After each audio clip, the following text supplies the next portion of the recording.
Internet! I'm Coy Jandro, a Bostonian who loves pop culture, comic books, and people. And I host Coycast. It's a podcast about all those things. If it fits in on a con floor, we talk about it on Coycast. Myself and producer Jake do previews, reviews, deep dives, and tinfoil hat theories about everything from movies, TV, and the comic books themselves. I also like to dish out comic recommendations from my 100-plus pull list a week so you know what's best to buy. So join us, True Believer, on Coycast.com or wherever you're listening to this podcast right now.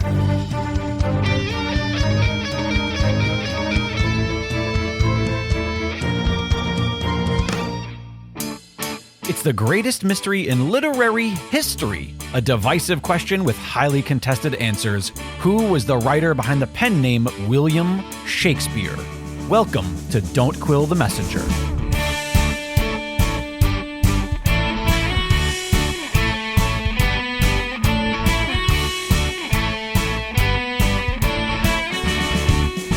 Here's your host, Stephen Sable. Welcome back, fellow Quillers, to another fantastic episode of your favorite Shakespeare authorship mystery podcast. We thank you so much for joining us in this exciting fifth season of Don't Quill the Messenger. And my guest for this episode is a long-standing member of the Oxford Shakespeare community. He's been investigating the difficulty of understanding the works of Shakespeare since 1986. His website, which you will also find on our Patreon page once this episode posts, is Oxford-Seymour, that's Seymour.com. Oxford-Seymour.com. That's where you'll find the manuscript that he and I are going to discuss today. And it is a culmination of years of effort, I can tell, from having gone through it.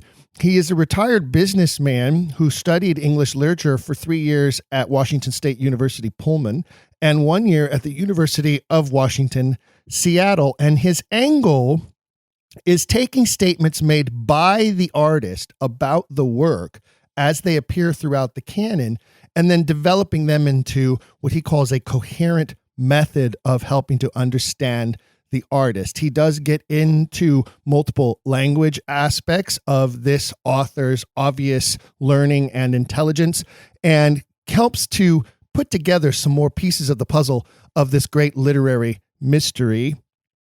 His name is Michael. Hello, Michael. Help me pronounce your last name, Michael. Stepniewski? Stepniewski. See, I knew I was going to butcher it. Yeah. Michael Stepniewski, welcome to Don't Quill the Messenger. Yeah, nice to meet you. So, Michael, I know that you had some concerns about being a guest in the fact that your work can be very dense and a bit difficult to describe in an audio recording. But as I mentioned, we're going to make sure to direct people to the website where they can find the work and sort of go through it at their own pace. But it would be great if you could explain to the listeners exactly what it's about, why it's important, and how you came about the decision to create this masterwork that you can find at your website. Well, yeah. I took a class on Shakespeare in 1974 at WSU, and I enjoyed Shakespeare, but I didn't understand it. In fact, for years, I would read Shakespeare at night when I was having insomnia, and I would get through an act or a scene and would not really understand any of it, other in the vaguest sort of way. But the words give you the impression that they really mean something. One thing I noticed about Shakespeare was that he has a lot of Latin-based words in his works, and these lead you to believe that he's being very succinct. And so I worked through it, and after about 10 years, I decided to really make a study of it and find out whether it was really me who was just plain dense, or whether there was some intended difficulty. Some of the works can make you feel that way. And actually, they all can, in my experience. There's nothing straightforward, no matter how straightforward it sounds at first, to some people. But it never seemed that way to me. I always detected an undercurrent of subtext. I agree. A lot of people will call Shakespeare, and I love that term. A lot of people will refer to Shakespeare as the master of the double meaning and oftentimes double entendre. But I think you're right. I think he's the master of quadruple meaning. He's the master of 1,000 meanings sometimes within one page of a play. And so I love that term, that supertext. Explain to us a little bit about what you mean by that. Well, supertext means that this is the intended meaning. I know that finding intended meanings in works was really against the grain for a couple of decades back. Literary theory shunned it and tried to analyze literature from other angles, context with other literary works, rather than that the author intended some meaning directly. And so supertext is the meaning that he intended for you to come away from his works with. This is why he writes. He doesn't write to tell stories. Perhaps he intended to be famous, but he intended to be famous because he wanted you to know his name. The supertext is the meaning that comes through a cloud of what I call damnation, his condemnation from memory, where state authority, prohibited him from revealing his name, and so he had to find some other way of doing it. And he did it ingeniously, in my estimation, by simply using old techniques from Latin poetry and prose, and they developed means of critiquing the Roman governor, the Roman emperor or whoever, in a very subtle way, never by naming subjects directly, but by using indirect means. Well, I guess we need to have a better understanding of Latin. And even though English is a Germanic language, there are so many Latin-based words in the English language, and I think we can thank our author for a lot of those, because he obviously had a huge affinity for Latin. And of course, the nobility of the time definitely had an affinity for Latin, not only from an original religious basis, but also each and every one of them has a Latin motto for their family name. And so they fully understood the deep meanings of Latin words. And I think that that's not such a hard stretch at all. It does, however, make it difficult for the layperson such as me, who has to use my Google translator to figure out what Latin means when I see a Latin phrase. But at least we have those opportunities today. And would you say that you need a Latin English dictionary in order to understand Shakespeare, or to understand the work that you have done on the canon? Yes, absolutely. I use Lewis and Short's, and I also use, for just basic quick work, the Cassell's Latin dictionary, which is Latin to English, English to Latin. And but it's not nearly comprehensive enough. It's Lewis and Short's which really tips you off, because Latin is not only extremely, what would you say? It's authoritative. As much as we understand of life, Latin has put a name to, in a way that English has also now achieved. But English in the time of Shakespeare, or before that, was more limited.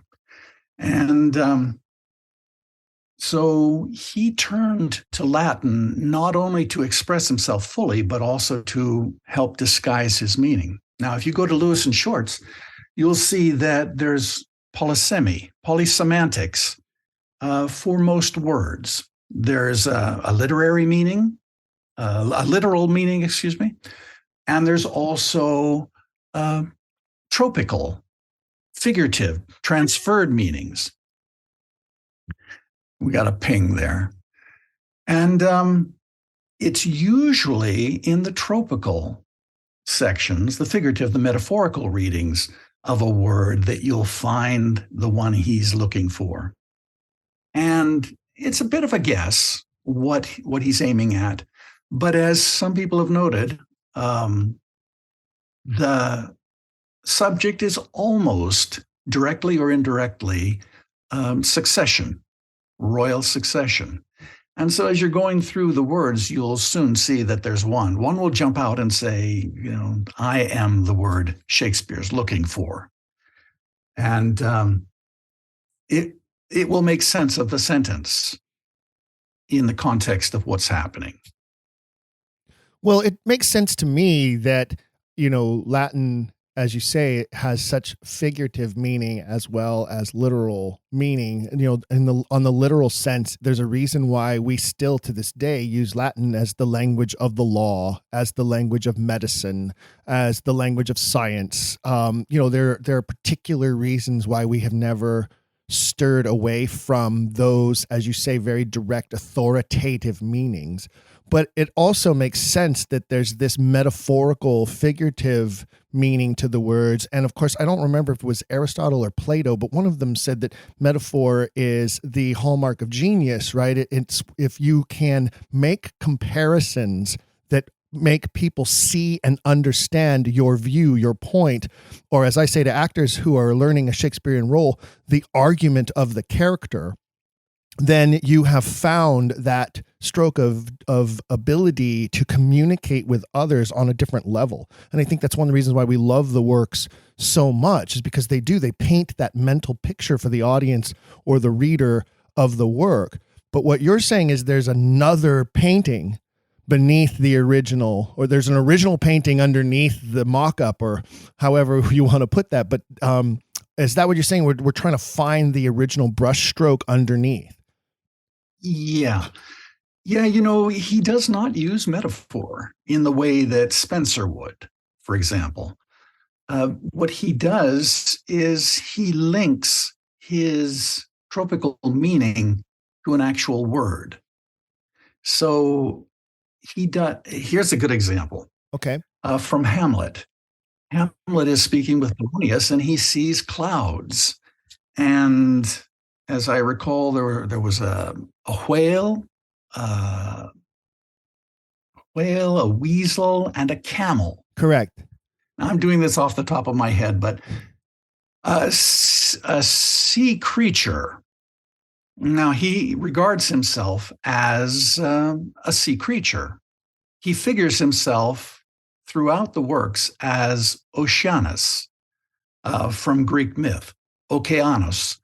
And that is the son of Caelum and Terra, of the sky and the land. And so he is a sea creature. He is also a weasel, because the name in Latin for weasel is mustela. And his animal familiar, are you familiar with the idea of animal familiars? Each person adopts an animal familiar. For example, the ox and the boar are animal familiars for Oxford. Oh, yes, it was absolutely. an old family tradition. And it's also a connection to the mystical and the magical. And, I always point out whenever I am teaching Macbeth, the three weird sisters each have an animal familiar. And he makes sure to point that out. One is a cat, one is a frog, and the other is an owl. And they call to them. In fact, one of the witches says, "Paddock calls," and she's referring to her toad that is calling her to his side. They have, each of them have familiars in that sense as well. Right. And there'll be significance to each of those three witches. The toad, for example, is simply an anagram of Tuda. And we're trying to get at the names of More and Tutor and Iver, ever. So anytime you hear a mention of a boar or an ox, it'll usually be somewhat disparaging. For example, the boar, the ver or veris in Latin, because V is pronounced like a W. That's going to mean trouble for him. It's his enemy. And that was a big question to me, why he would disparage the ox, a fine beast of burden. Why would he disparage the boar and piggish things if that's his animal familiar? Well, it's because he rejects that animal familiar. And I've challenged the Oxfordians to find any positive mention of pigs and ox, and there really isn't. He often plays on the words. For example, in the key soliloquy of Hamlet, he talks about sweating a weary life. And sweating, of course, is related to pigs. Sudor in Latin, sus is a pig. So he's linking words together from Latin to create his verse. Under a weary life, weary is very, as it would be said in Latin. So you start to see how he just strings words together that reinforce each other. They help to prove his point or to establish what he's trying to say. And that process is an old one, and many people say that it comes as early as Homer, perhaps even before, in which there is this reinforcement through words. And officially, it's got many names. It's Veronian logic, Veronian wordplay, Alexandrian wordplay, but really it's etymological wordplay. He's taking words apart, syllable by syllable, and relating them to each other.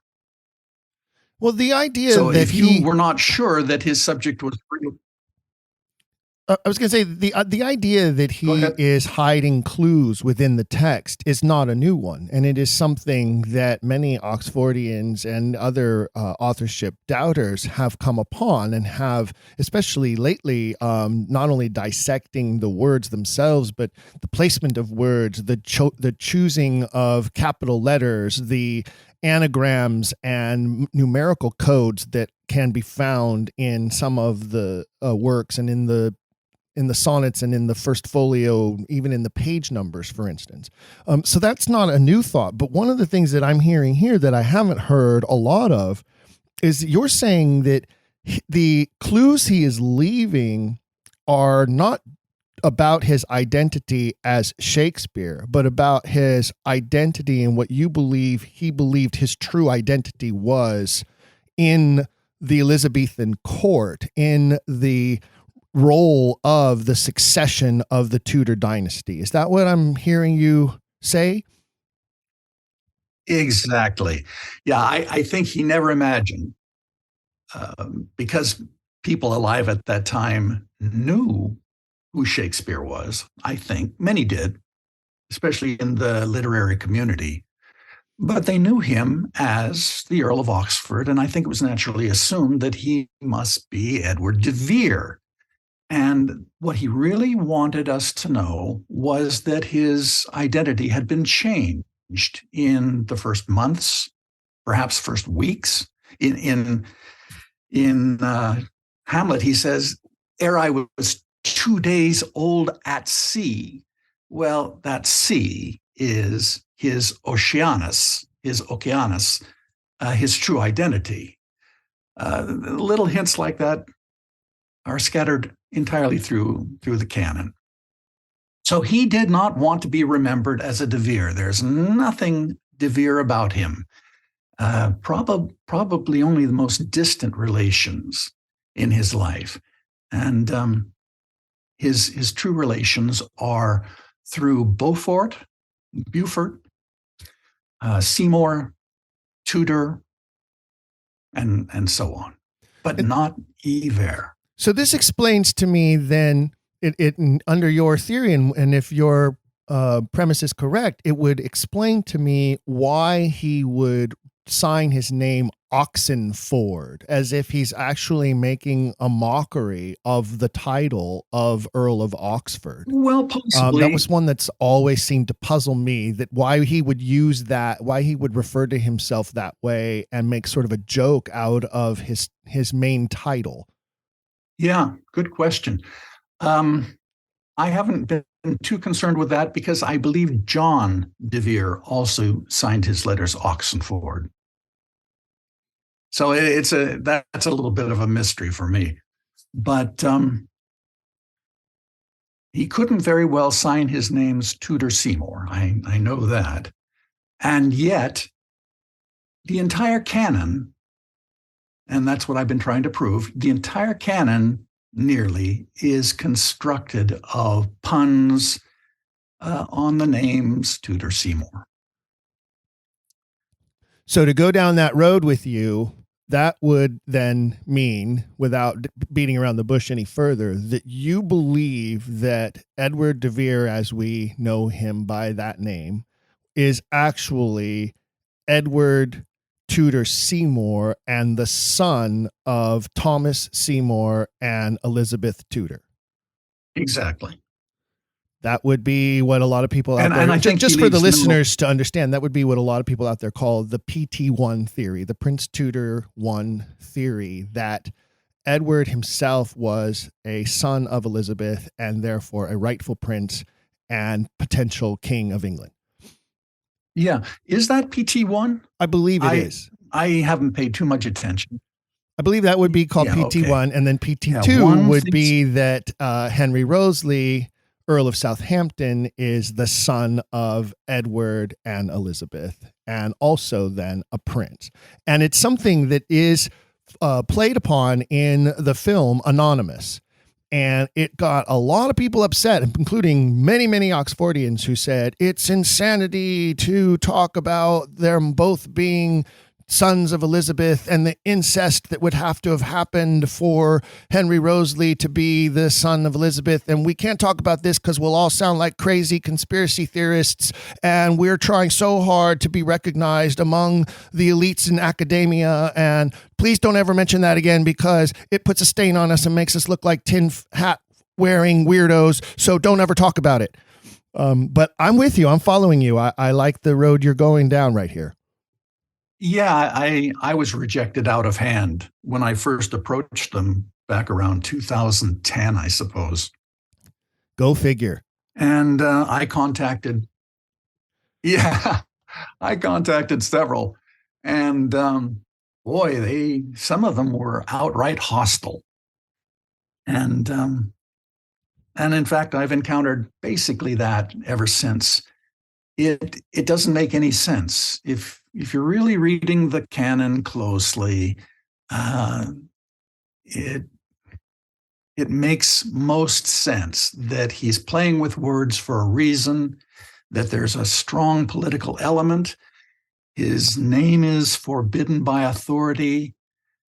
Everything points to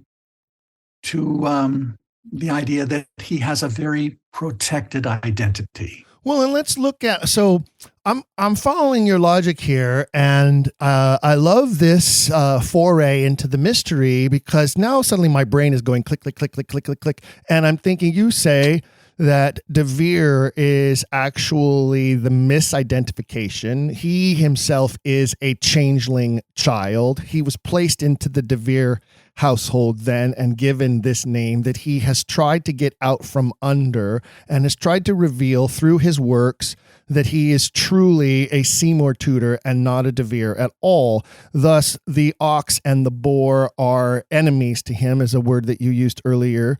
And I'm thinking immediately, I go to Venus and Adonis, and who is the murderer of the protagonist? It is indeed the boar. The boar is not his vehicle of accomplishment and identity. It is what kills him in the very first work ever attributed to William Shakespeare. Exactly. Interesting. Yeah. And it reappears everywhere.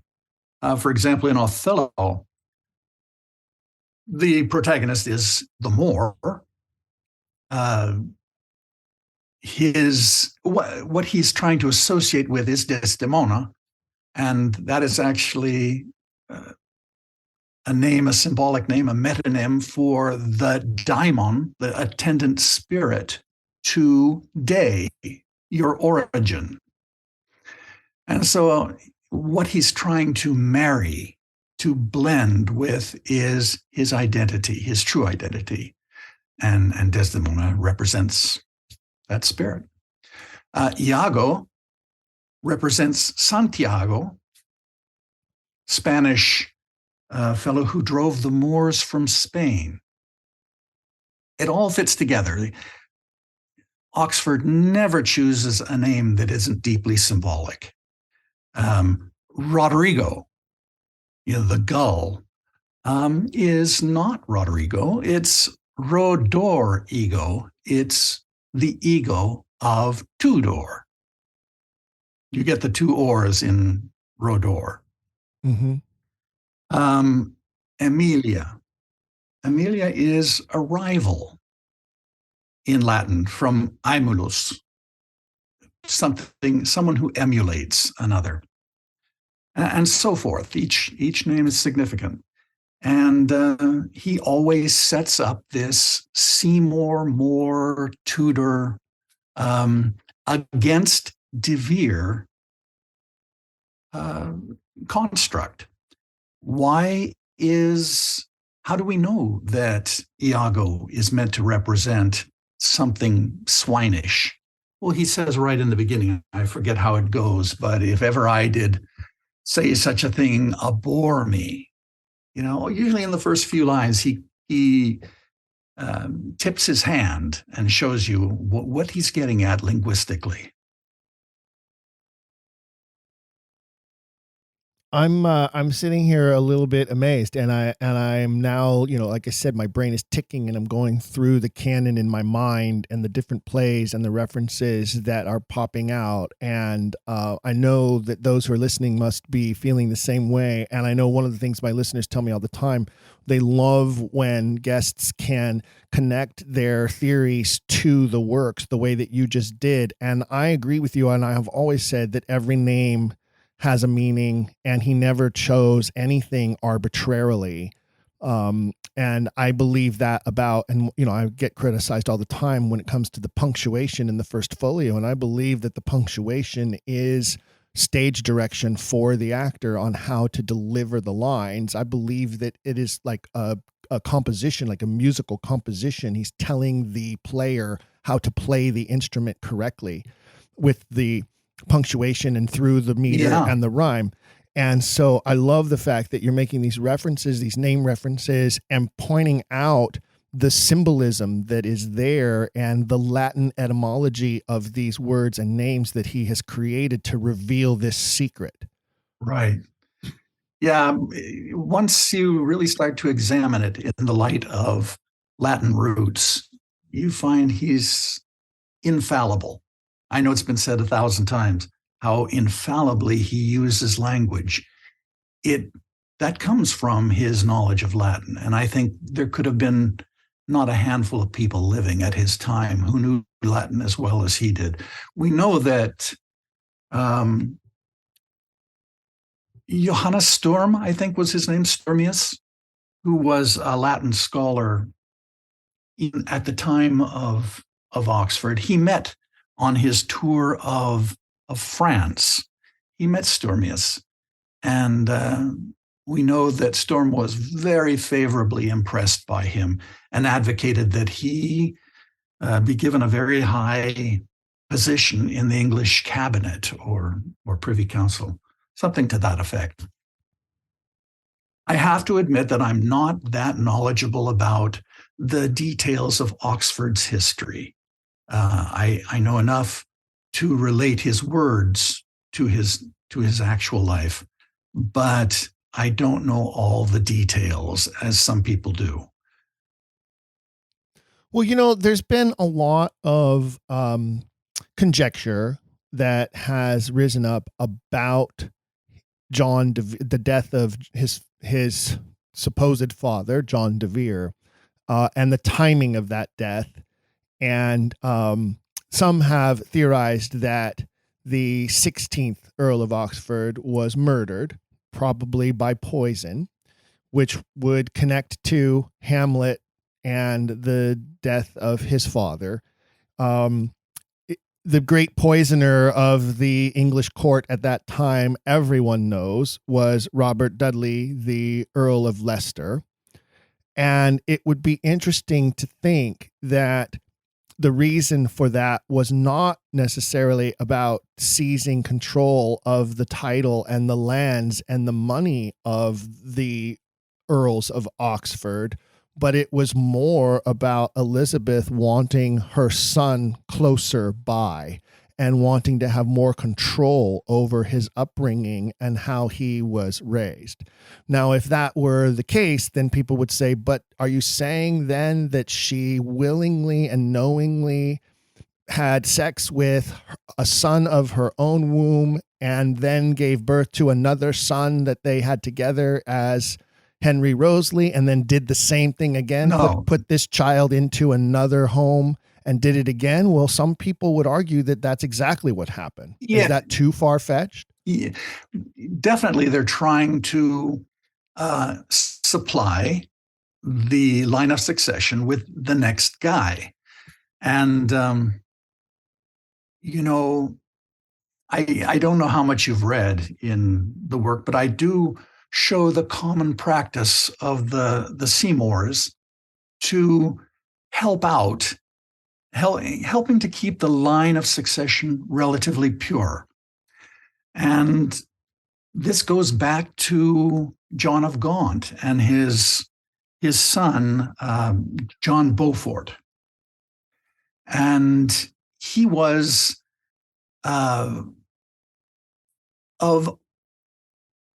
he had a relationship with, who was it? The Queen of Catherine of Valois. And he had a sexual relationship with her. I think it's fairly well established. But the question is, was he the father of Edmund Tudor? And the question comes up, why did they never clarify exactly who the line of Tudor descended from? I don't think they knew at the time.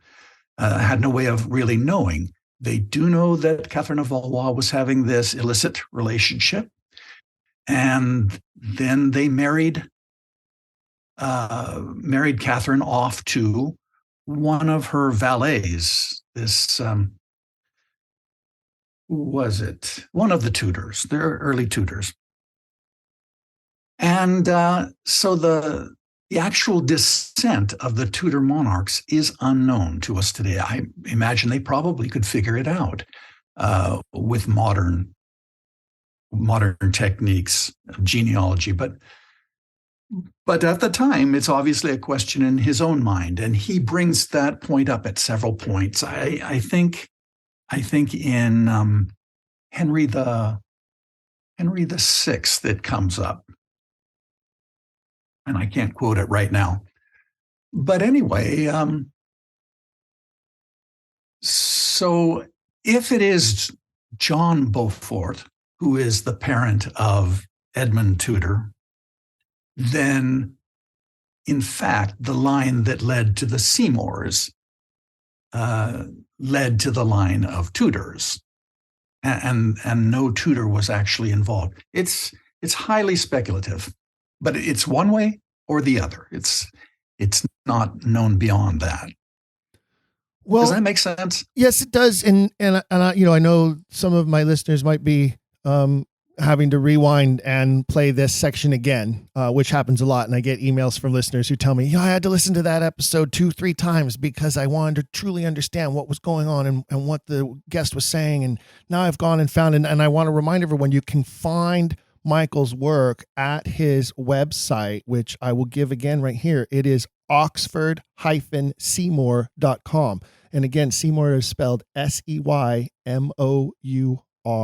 oxford-seymour.com. And you'll find Michael's work there. Some of the work that you do, Michael, deals a lot with Love's Labour's Lost, which is one of those trouble plays, one of those plays that is not performed very often and has some difficulty in the canon as far as meshing together with the others.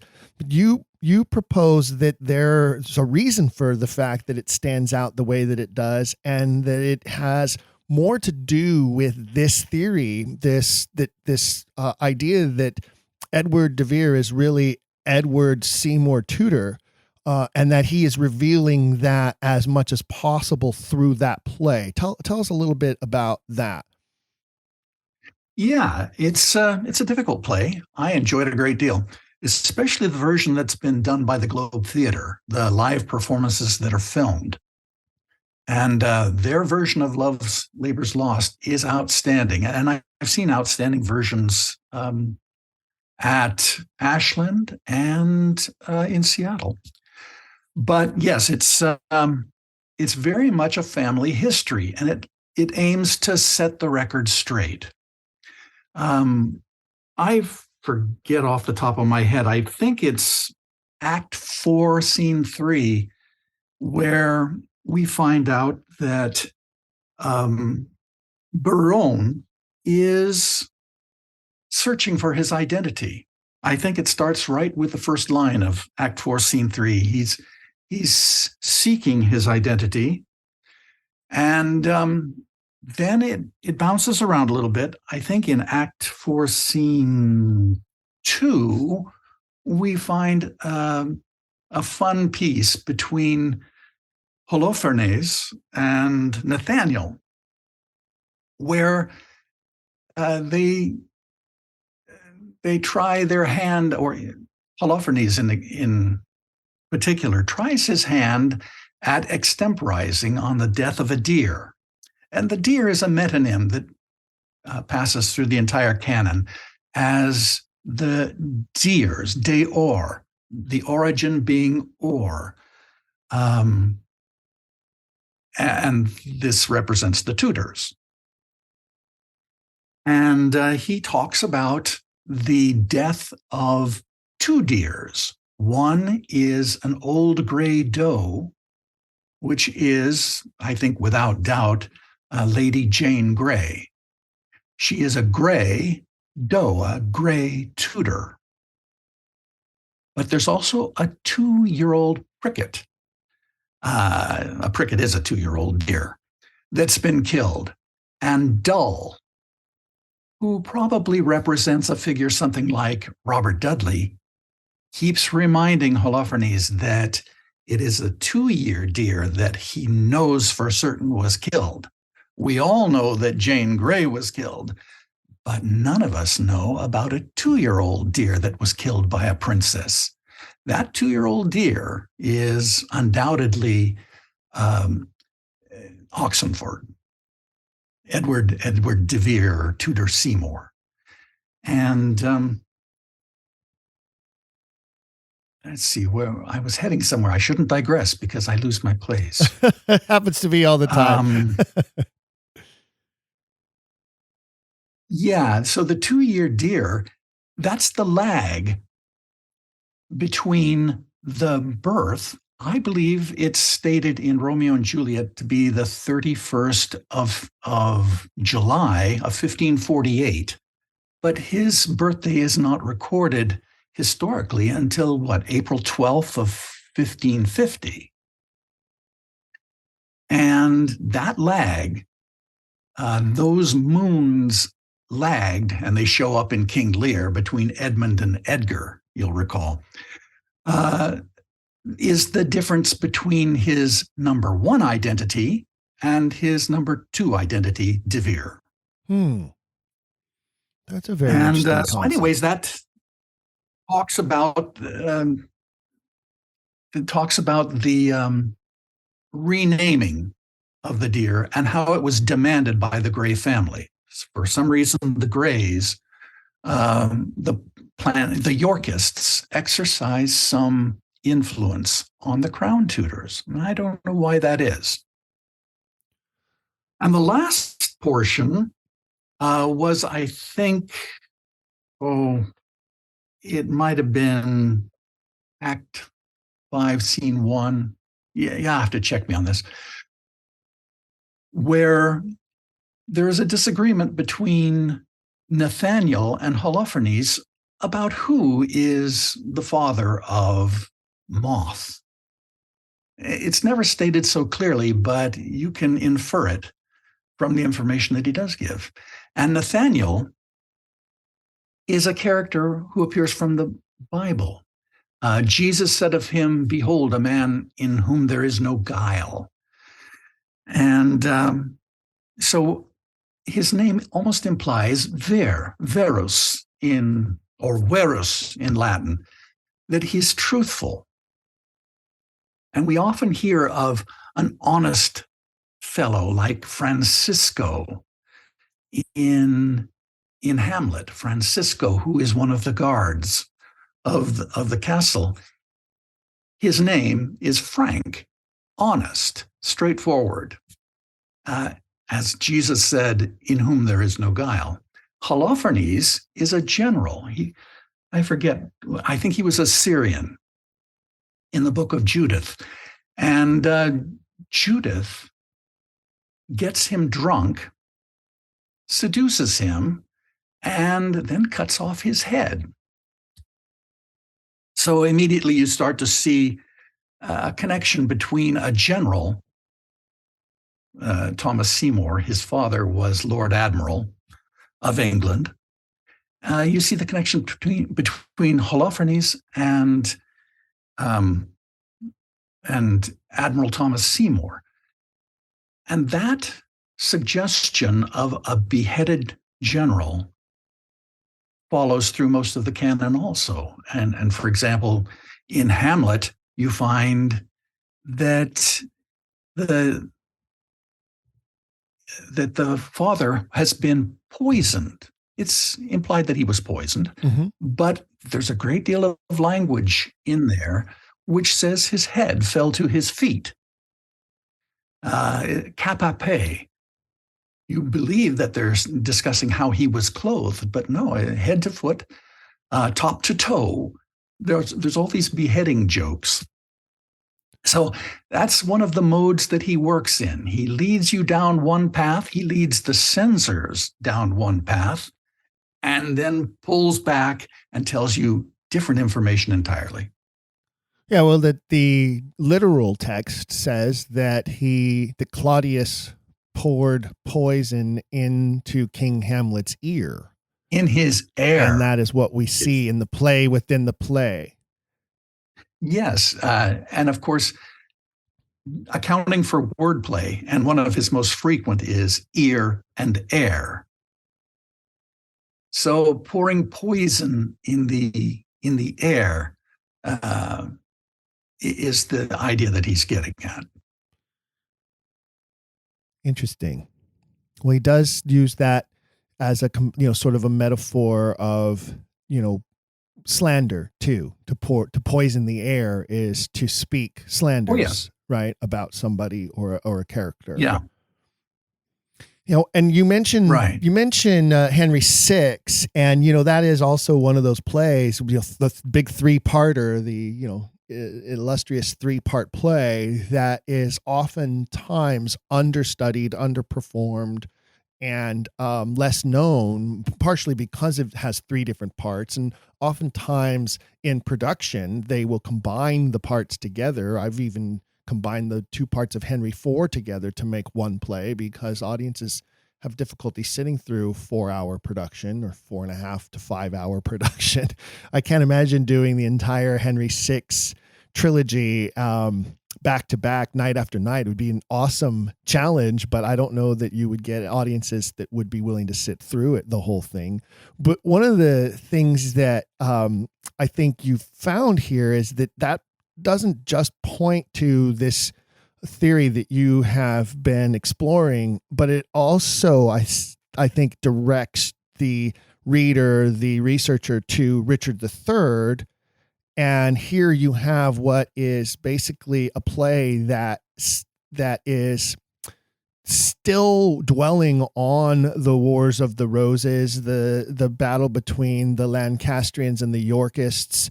And you mentioned that Yorkist connection in the Greys, and in Richard III, there is a lot in that play that discusses the relationships between the characters and the families that are sort of shoring up their claim to the throne by marrying each other as much as they possibly can, which leads to Henry VII, who we then account as the first Tudor king, right? Right. Yes, very important point. So there's a whole nother layer there. Right, yeah. Very important point is that the emblem of Richard III is the white boar. And so when you say, well, have I misread it? Is Richard III really the good guy? Well, no, he's a white boar, white signifying Yorkist, the white rose. And ultimately, the Tudor rose, the red element, will succeed. Mm-hmm. And of course, the Tudor rose was red with a white center. So, and that theme also goes throughout the canon. You find it in Venus and Adonis, Rape of Lucrece, and so forth.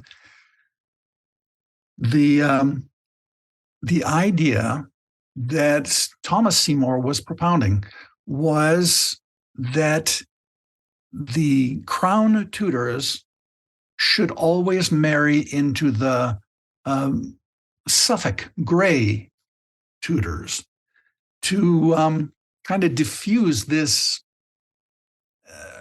retributive, what's the right word? They were always striking back at each other. One would be beheaded, then their opposing, an opposing member would be beheaded, and it just went on, as I'm sure you know. And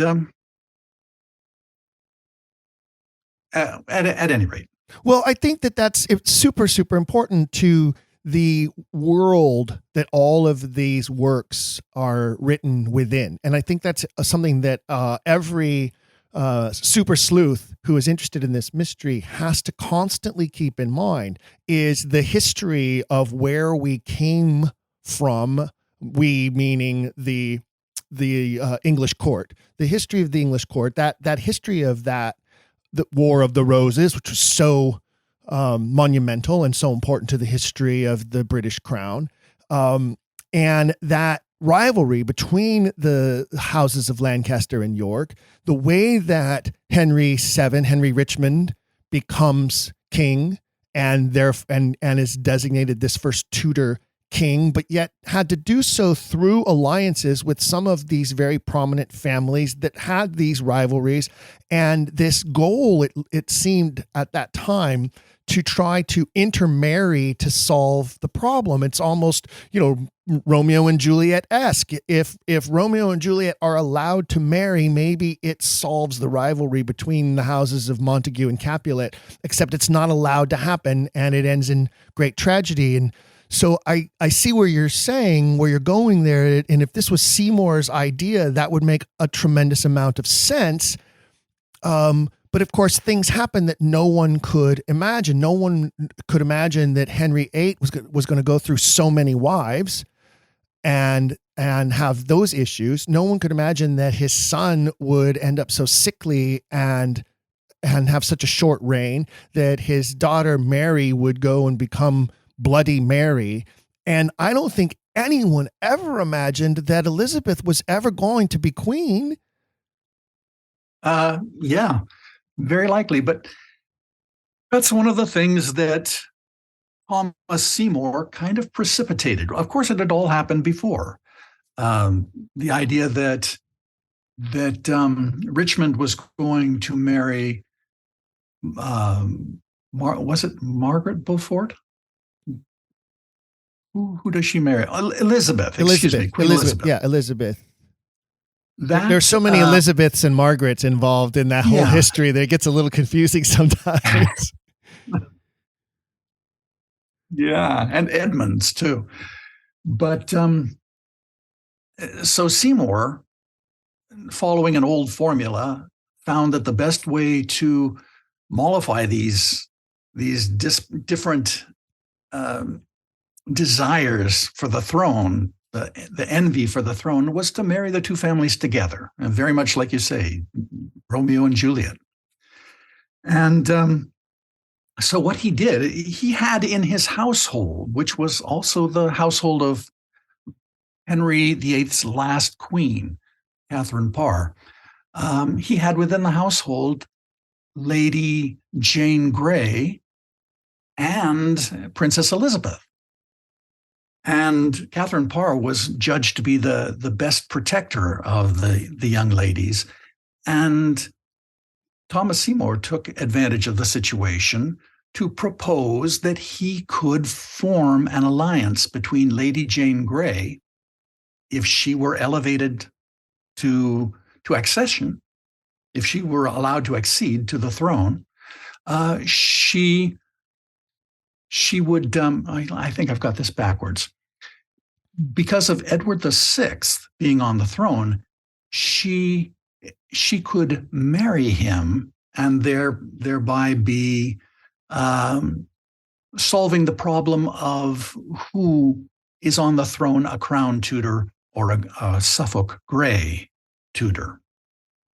And of course, their biggest worry, their biggest fear and concern, and I think that you see this play out with the fact that Elizabeth has no recognized heir and the push for James to take the throne.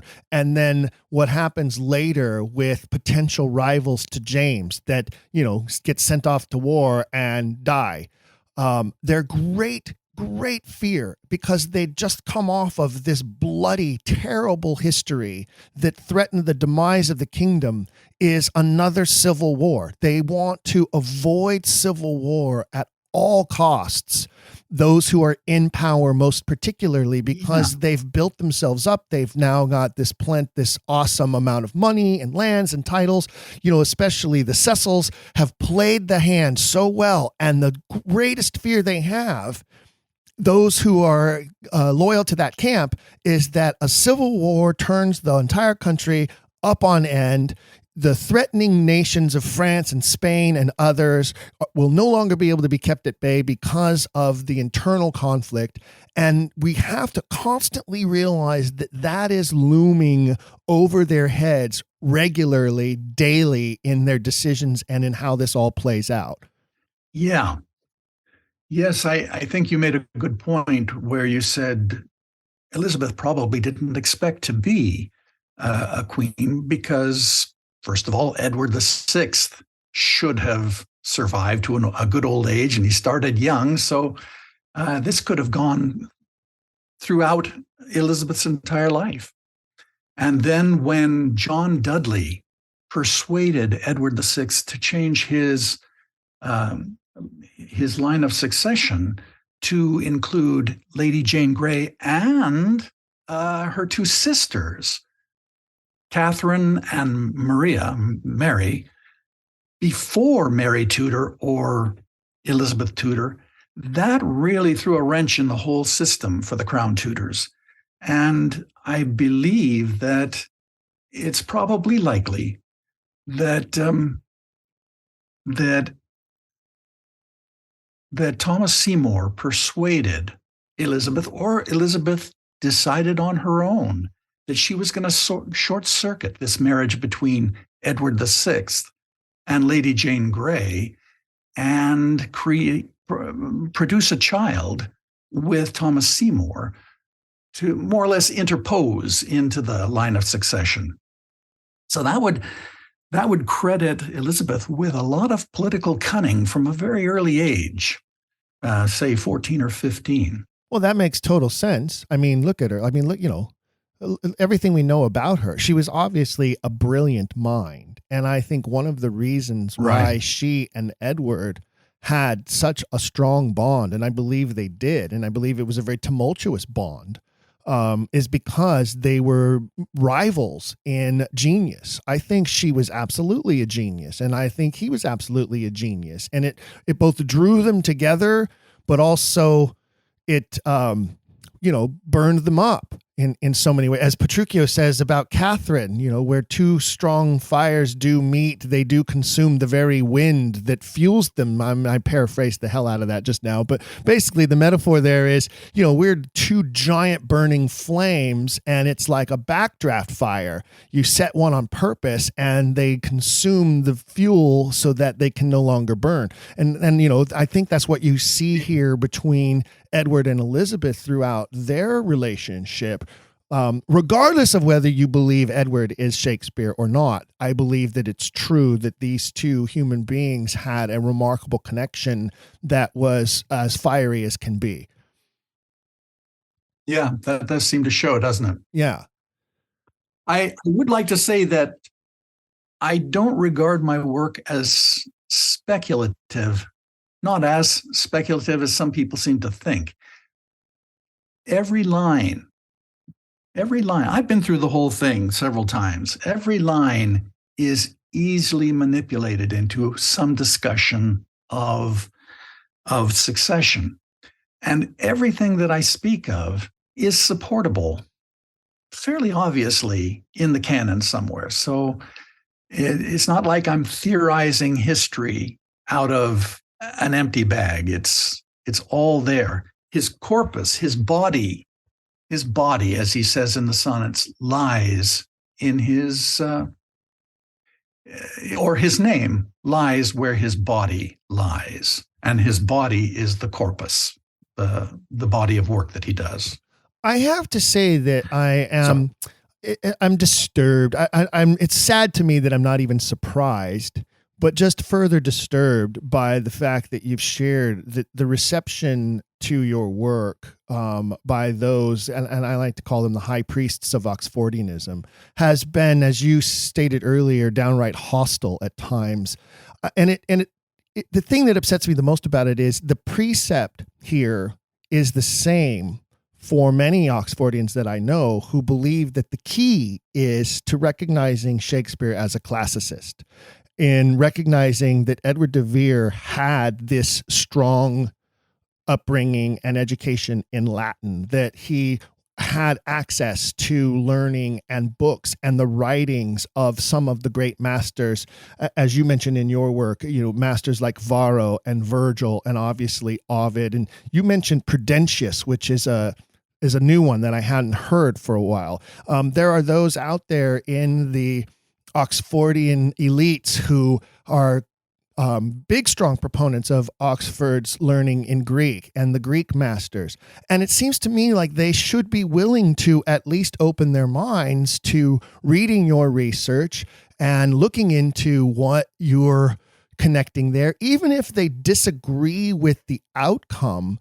The clues that you have fallen upon in the connections to some of those great classic masters certainly are valuable to the debate, and certainly would be valuable to any Oxfordian, regardless of whether they believe in what your final decision is in your argument. You know what I mean? And so that just troubles me. It makes me upset when there are people who just shut down a road of inquiry because they look at the final page of the book rather than read the entire book and see what can be found within.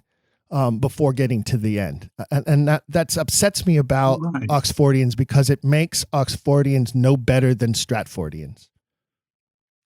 Well, that's a very good point. But, here's how I rationalize it.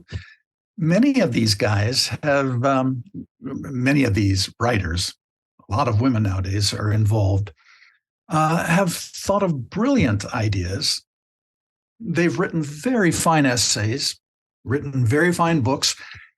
And this idea that Oxford proclaims his own identity time and time again, thousands of times over, destroys many other arguments. It destroys the validity of many essays and thousands and thousands of hours of research. And if somebody is doing that to you, you will be a little hostile. Well, I suppose if you're going to, if your goal is to defend your own foregone conclusion, or if your goal is to sell books, or, the way we always accuse the Stratfordians of, that's their thing, is that they're going to hold true to whatever they have put out there in their books because they want to sell books. I would pray to think that is not true about the great authors many of whom I know who have written awesome Oxfordian publications. I would hope that what we have learned here, and that what we should continue to learn and embrace, is that there are no masters of anything, only students of everything. I say that to actors all the time. There you go. I am a student of theater. Yes, I've produced and directed, almost 200 plays. I have produced and directed more than 65 Shakespearean productions, 24 titles in the canon, including Love's Labour's Lost, by the way. But I am not a master at this. I am still a student of my art. And each time I produce a play, whether it's the second time I've produced that title or the 10th time I've produced that title, I always find something new, something different, and sometimes change the way I direct a scene because, oh my word, I just discovered this is what this scene is really about. And every previous production I did was wrong. If we're not able to stay open that way, we'll never solve this mystery, because suddenly then those who claim they are trying to solve the mystery are actually getting in the way of the solution. Yeah. Yes. I just recently saw Hamlet with Brent, and I noticed that there were a number of lines that I would reinterpret with regard to his position on them. He was not only acting in it, but he directed it as well. Mm-hmm. And if you know what's being said, it makes a big difference in how you direct it. And I'm sure that's exactly what you're talking about now. That's why this is essential, to get to the bottom of the writer's intention. This is not a historical problem so much as a literary one. And that's contrary to what many people say. Many people in the Oxfordian community believe that, if we can only accumulate enough historical data and find out whose cousin was married to whose niece, if you only can get enough historical information, you'll solve the problem. But I believe that the entire testimony necessary is embedded in the canon. That's his will. That's his story. That's his monument. To take a phrase from my good friend Henke Whittemore, that is his monument, to himself. And as many believe, and I believe that the sonnets are his monument to the Earl of Southampton. And you're right. It was the only way he could construct. He could not construct out of stone and marble. But he believed that what he was constructing would last longer than stone or marble. And it will. John Milton said, "Thou hast built thyself a monument," or something to that effect. And that's a big tip-off to people that, you can think in a figurative sense, that he's done work of such quality that people will always be referring to Shakespeare. Or you can consider that it might mean he has built the story of his own life, his own biography. Indeed, and I agree with that. And now after this conversation, I have a new magnifying glass, a new filter through which to look at some of the works and to read, reread, and reread and see if I can see what you see. And I think that that's the goal, and that's always been my goal. And one of the things that I love about the Quiller Nation and our fellow loyal Quillers who listen to this program on a regular basis is they have no loyalties to any camp. They have no loyalties to any specific organization or the high priests of any movement. Their loyalties, I love the fact that they're loyal to this program and they listen regularly. That's nice. I love that loyalty. But their loyalties are to their own quest. And that's something that we have constantly promoted here is you have to do your own journey on this one. There are plenty of maps to follow, but you really have to seek the answer for yourself and come to your own conclusion, your own determination. I think it's one of the things that makes this great mystery so intriguing to us all. Is that, yes, there are many who've come before, but it's not done yet. And, we keep asking questions on every level about every aspect of it. And I think that's the key to finding the solution. Yeah, well said. Well, and so once again, Michael, people can find your work at your website, oxford-seymour.com. It's a wonderful website. It's very easy to navigate. The manuscript is there in PDF form, so it can be perused on any reader or Kindle or even on your phone. So you can take a look at what Michael's done and the work that he's put there. And your contact information is also there, which is how I was able to get a hold of you and ask you to be a guest on the program. So if they find that they have questions or things they'd like to share, they can reach out to you through your website as well. I want to thank you so much for taking the time to share this with us and to explore it in this auditory fashion without the actual texts or figures or visuals for people, but I know they'll find them at your website. And especially in light of the fact that you've received a less than warm welcome from others. And so I hope that you felt graciously welcomed here because it was our pleasure to have you as a guest on Don't Quill the Messenger. Well, you've made it very easy. Thank you. I pride myself on that, and it's one of the compliments that I take most to heart when I hear that from guests and from listeners alike. So thank you. I appreciate that, and it's what I try to do. All views are at least worth exploring. I think so. Is there anything you'd like to share before we wrap things up? Yeah, on my website, there are two text buttons. One is brownish and one is blue. The blue is the more recent work, and I've tried to simplify and make it easier to read. The older brown button is much larger and more difficult, I believe. But it's all an education. Absolutely. And they can bounce around in there and do their own exploration. One of the things that I love about your work is it's not in book form. I don't have to buy it from Amazon to read it and be exposed to it. I can find it for free right there at your website because you just want to share the information with others. And I think that's awesome. There is one other thing. I take apart each verse word by word. And a lot of people read my commentary, but they don't read the actual documentation. And so it's very important to see those as Shakespeare, as Oxford intended them. Those are proofs. Each line of his work is a proof, and he's proving something through words. It's like it's like, what is it like? It's like in mathematics, an equation. He has taken each line as an equation, and he's shown that you can substitute words as if they're variables, and you put the right variables in there, and it will make sense of the whole. So bypassing the analysis from the dictionary is a big mistake.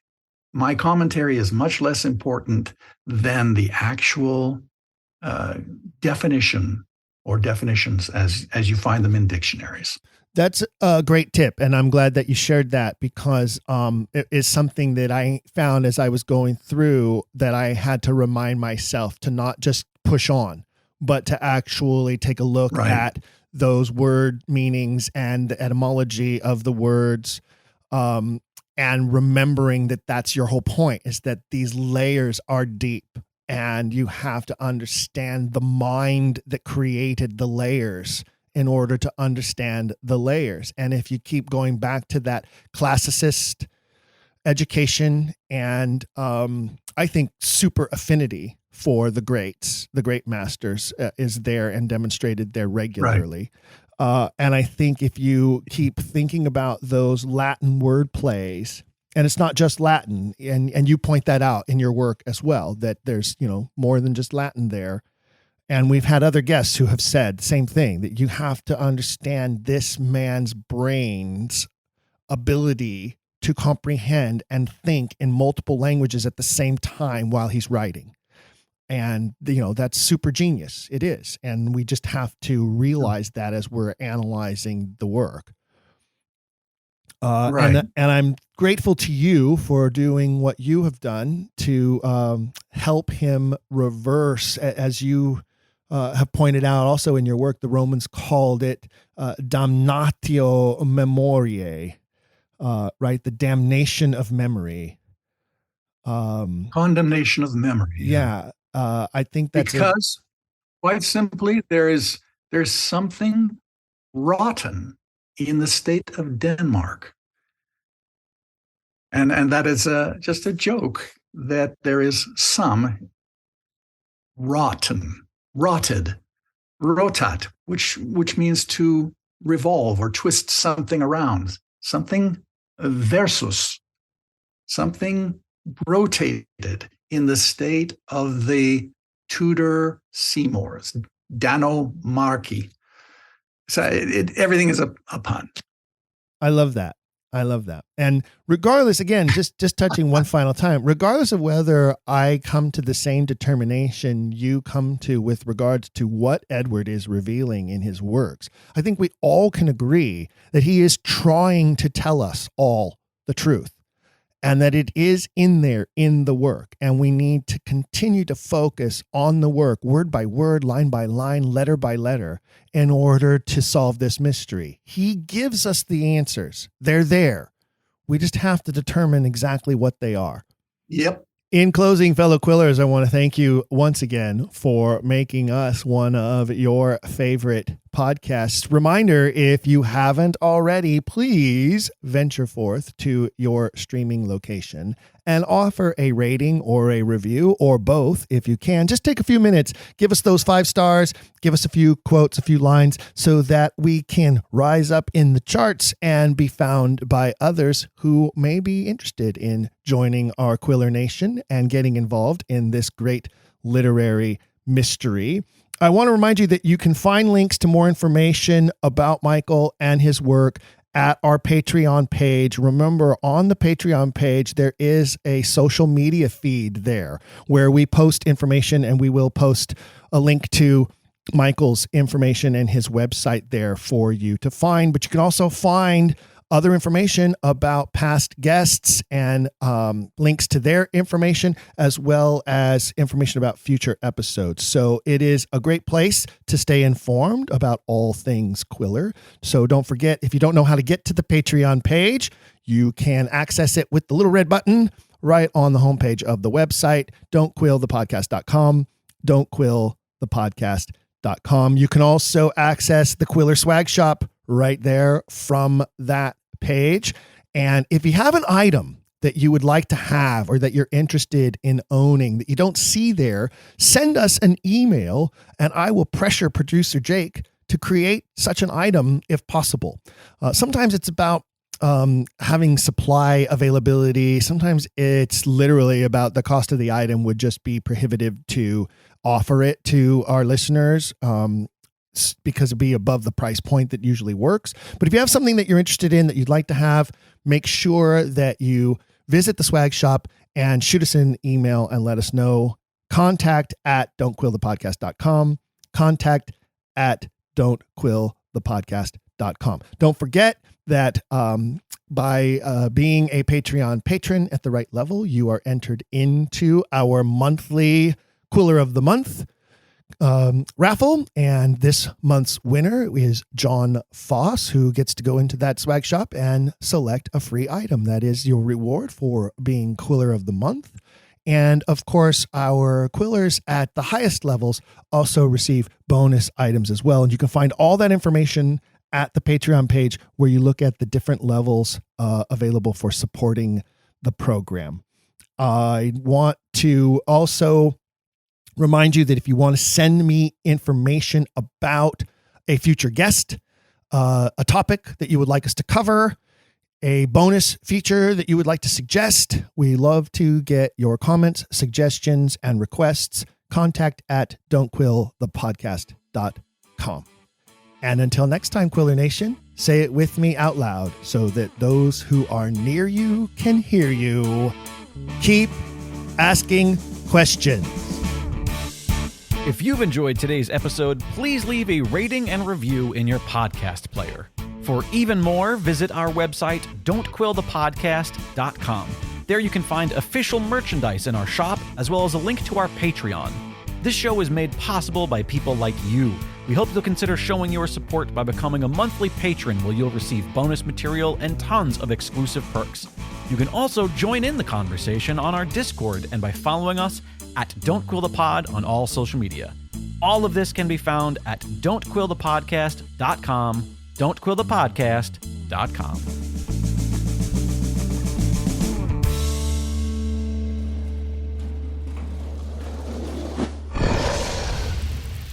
It's Dragon Wagon.